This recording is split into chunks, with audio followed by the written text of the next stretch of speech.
Welcome to Pindar Poetry. We hope you learned something new. You'll start now. Ensure battery is healthy because resets fail below 12V. Once done, sit in the driver's seat, close the door, and leave the ignition off. This prevents systems waking up. Make sure you have the original remote or OBD key in hand. The car uses key authentication. Press and hold the trip reset button while turning the ignition to accessory. This forces the ECU into service menu. You're initiating the car's internal reset sequence rather than guessing steps. Once the accessory mode shows dash lights, use the trip button to scroll to the spanner or service menu. You're navigating the car's diagnostic UI.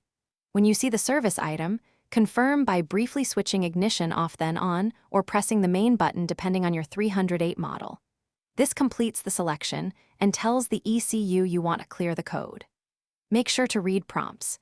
If the dash asks for a PIN or OBD confirmation, that's the car asking for authorization before clearing.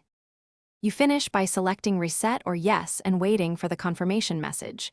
This clears the service flag in most Peugeot 308. After that, turn ignition off and start the engine to verify the light stays off.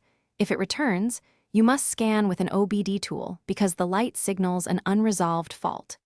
If the scanner shows a sensor or emission fault, replace or repair the faulty part, then repeat the reset. That two-step clear and fix approach prevents recurring warnings. Thanks for watching. Consider subscribing if we helped you.